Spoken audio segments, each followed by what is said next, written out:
சங்கீதம் 1ஆம் அதிகாரம். தாவீது இந்த அதிகாரத்தில் 2 பேருடைய வழிகளை குறித்து சொல்லுகிறார்.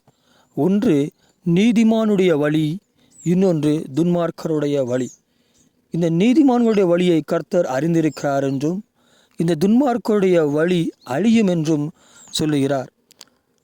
இந்த நீதிமான் யார், இவன் எப்படிப்பட்டவனாய் இருப்பான் என்று விளக்கம் அளித்திருக்கிறார்.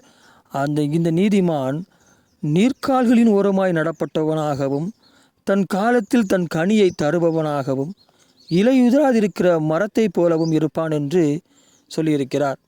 அதே நேரத்தில் இந்த துன்மார்க்கன் எப்படி இருப்பான் என்றால், காற்று பறக்கடிக்கிற பதரை போல் இருப்பான் என்று சொல்லுகிறார்.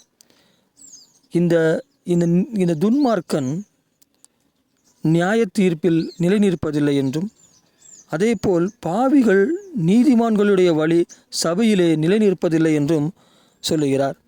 இப்போ இந்த நீதிமான் ஏன் அப்படிப்பட்ட ஒரு செழிப்புடையவனாக இருக்கிறான் என்றும் தாவீது சொல்லுகிறார்.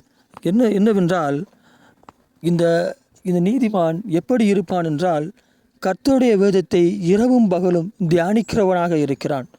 அதனால்தான் அவன் பாக்கியவானாக இருக்கிறான். இந்த பாக்கியவான் தான் நீதிமானாக இருக்கிறான். இந்த நீதிமான் தான் நீர்க்கால்களின் ஓரமாய் நடப்பட்ட மரம் போல் கனி தருகிறவனாய், இலை உதிராதிருக்கிறவனாய், செழிப்புள்ளவனாக இருக்கிறான். அப்படியானால் நீங்கள் உங்கள் வாழ்க்கையில் செழிப்படைய வேண்டுமானால், நீங்கள் கர்த்தருடைய வேதத்தில் இரவும் பகலும் தியானமாயிருந்தாலே போதும். நீங்கள் உங்கள் வாழ்க்கையில் செழிப்படைவீர்கள். அந்த செழிப்பிலே அநேகர் மகிழ்ந்திருப்பார்கள், அநேகருக்கு பிரயோஜனமுள்ளவர்களாக இருப்பீர்கள்.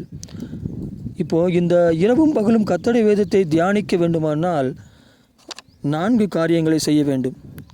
அதில் 1வது, துன்மார்க்கருடைய ஆலோசனையில் நடக்கக்கூடாது. 2வது, பாவிகளுடைய வழியில் நிற்கக்கூடாது. 3வது, பரியாசக்காரன் உட்காரும் இடத்தில் உட்காரக்கூடாது. 4வதாக, கர்த்தருடைய வேதத்தில் பிரியமாயிருந்து அதை தியானிக்க வேண்டும். இந்த 4 காரியங்களையும் செய்கிற பொழுது உங்களால் இரவும் பகலும் கர்த்தருடைய வேதத்தை தியானிக்க முடியும். இது ஒரே நாளில் நடைபெறாவிட்டாலும் கொஞ்சம் கொஞ்சமாக கர்த்தருடைய வேதத்தை தியானிக்கிற நேரத்தை அதிகப்படுத்துங்கள். நீங்கள் பாக்கியவான்களாய் மாறுவீர்கள். இந்த பாக்கியவான் செழிப்புள்ளவனாக, மிகவும் செழிப்புள்ளவனாக மாறுவான்.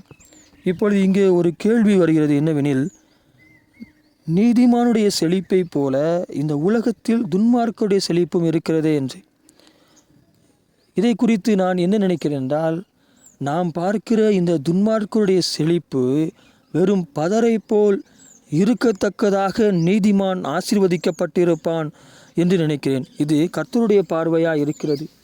இன்று நாம் பார்க்கிற துன்மார்க்கருடைய செழிப்பை காட்டிலும் இந்த நீதிமானுடைய செழிப்பு அதிகமாக இருக்கும் என்றும், இந்த துன்மார்க்குடைய செழிப்பு ஒரு பதரை போல் இருக்கும் என்றும் கர்த்தருடைய பார்வையில் இருக்கிறது. அப்படியானால் இந்த பூமியிலே வாழ்கிற கிறிஸ்தவர்கள் செழிப்பை, அப்படிப்பட்டதான உயர்வான செழிப்பை விரும்பாததினால் கர்த்தர் அவர்களுக்கு கொடுக்கவில்லை என்று நினைக்கிறேன். அதனால் நீங்கள் உங்கள் கர்த்தர் உங்களை யோசிக்கிற அளவிற்கு உங்களை யோசியுங்கள்.